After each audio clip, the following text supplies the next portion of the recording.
Hello friends, मैं सपना खंडेलवाल गुरुग्राम से। फ्रेंड्स, अपनी पिछली वीडियो में हम एवलांची लेक के तट पर जाने की बातें कर रहे थे, तो उससे आगे की बातें हमारी इस वीडियो में।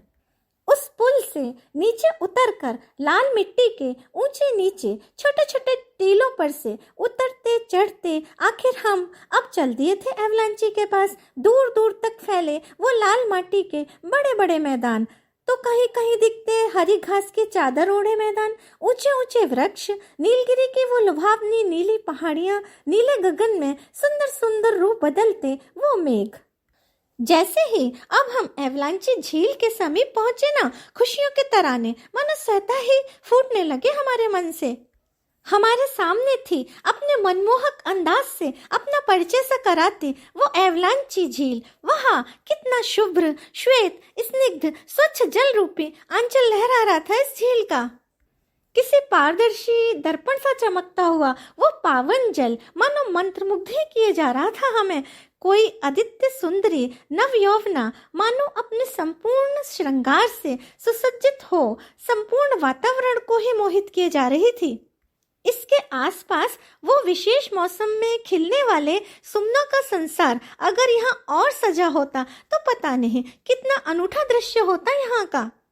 अपने बचपन में यमुना मैया का भरपूर स्नेह पाने के कारण ही मुझे जल स्रोतों से एक खासा सा लगाव रहा है।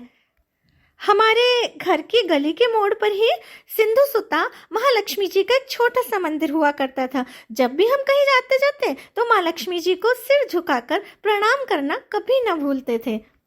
फिर गली के किसी भी रास्ते पर ही क्यों न पहुंच जाए, माँ यमुना अपने विशाल रूप में अपनी नीली लहरों संग अठखेलियां करते हुए दिखी जाती थी हमें।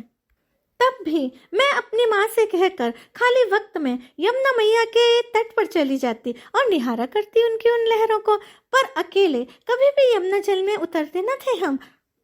अब मैं एवलांची के पास बैठकर कुछ वक्त बिताना चाहती थी, उसको महसूस करना चाहती थी। पिक्चर्स क्लिक करने में समय गंवाना नहीं चाहती थी, पर हम तो बस उलझ ही गए थे फोटो सेशन में। सोचा था कि अभी हमें जल्दी दूसरी डेस्टिनेशन के लिए भी तो निकलना है, सो कम से कम यहाँ की पिक्चर्स तो रहेंगी हमारे पास। फ्रेंड्स, अपनी नेक्स्ट वीडियो में हम आपको लेकर चलेंगे तमिलनाडु फॉरेस्ट एरिया में स्थित पाइकारा वाटरफॉल्स की ओर।